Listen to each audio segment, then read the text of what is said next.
Assalamualaikum warahmatullahi wabarakatuh. Perkenalkan, nama saya Dianti Munawwaroh dengan NIM 24010020026 dari Prodi Pendidikan Bahasa Arab semester 3. Di sini saya akan menjelaskan 10 jurnal ilmiah dengan tema antara tasawuf dan filsafat. Yang pertama, antara tasawuf dan filsafat. Jurnal pertama membahas tentang latar belakang adanya anggapan bahwa filsafat bertentangan dengan tasawuf. Pemikiran Syekh Abdul Halim Mahmud yang berusaha mendamaikan keduanya. Penjelasan bagaimana filsafat mengajak berpikir normal, rasional, sedangkan tasawuf mengasah spiritualitas dan analisis hubungan integratif akal, rasio, dan hati, intuisi. Yang kedua, studi hermeneutik terhadap tasawuf filosofis. Membahas tentang mengusulkan integrasi hermeneutika dan semiotika untuk memahami tradisi tasawuf filosofis. Menunjukkan bahwa metode interpretif baru membantu menjembatani pengalaman mistik dan analisis filosofis. Pendekatan hermeneutik atau semiotis membuka cara baca buku terhadap teks dan pengalaman sufistik sehingga pertemuan antara tasawuf dan filsafat menjadi lebih produktif secara metodologis. Yang ketiga, dialektika esensi filsafat, teologi, dan tasawuf, yang membahas tentang tinjauan historis hubungan antara filsafat Islam, tasawuf, dan ilmu kalam, menelusuri bagaimana tokoh klasik menggabungkan atau memisahkan ketiganya sepanjang sejarah. Pada fase awal perkembangan pemikiran Islam, ketiganya sering menyatu. Pemisahan terjadi belakangan karena spesialisasi dan perbedaan metodologi pemahaman historis membantu menilai relevansi dialog kontemporer. Jurnal yang keempat, Pertemuan Agung Filsafat dan Tasawuf. Membahas tentang artikel yang membandingkan epistemologi rasional filsafat dengan epistemologi hati dalam tasawuf. Membahas tentang akal dengan hati serta implikasi etisnya. Filsafat dan tasawuf memiliki cara kebenaran yang berbeda, rasio dan kasyaf. Namun keduanya dapat saling melengkapi. Filsafat memberikan kejelasan argumen, tasawuf membentuk etika spiritual.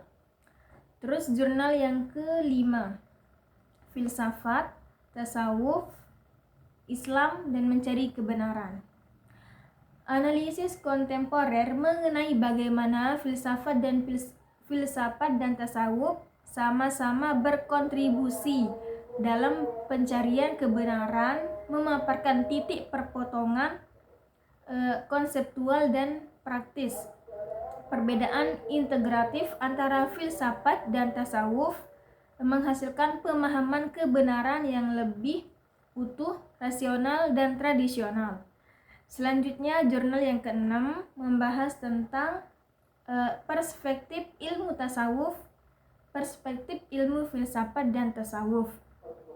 Dalam jurnal yang keenam ini membahas tentang tasawuf dilihat dari disiplin ilmiah dan aspek filsafat, ilmu, epistemologi, tasawuf, alam material dan ruh.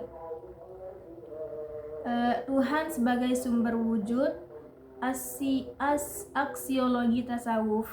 Tujuan tasawuf menciptakan manusia bermoral dan dekat dengan Tuhan. Selanjutnya jurnal yang ketujuh, perspektif filsafat ilmu tasawuf. Dalam jurnal yang ketujuh ini membahas tentang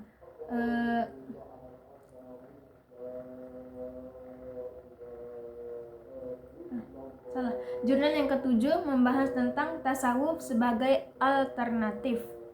Mengapa modernitas mengapa modernitas melahirkan kekosongan spiritual. Tasawuf sebagai jalan penyembuhan jiwa dan penyadaran diri. Tasawuf sebagai alternatif moral sosial yang menolak kekerasan dan egoisan.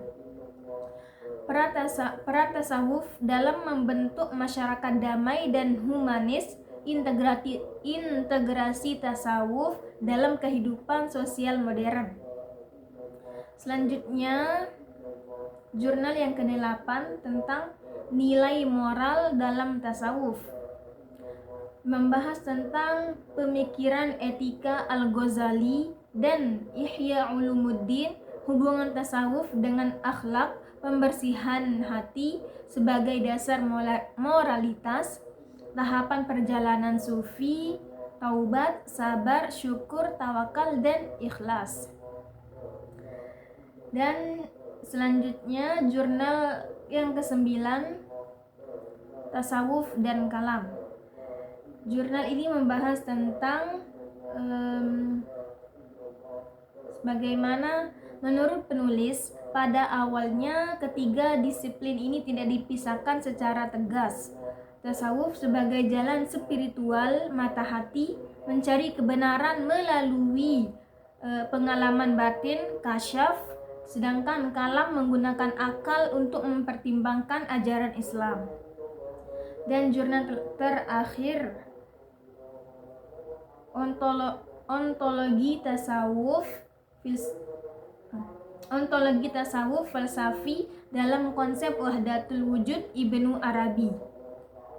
Wahdatul wujud diartikan sebagai kesatuan wujud, bahwa realitas yang tampak alam semesta dan realitas ilahi Allah tidak benar-benar terpisah dalam tingkatan hakikat tertinggi, karena sifat wujud yang dinamis pengikut tasawuf salik tidak hanya pasif menunggu wahyu batin, tetapi secara aktif berusaha untuk naik dalam tingkatan spiritual.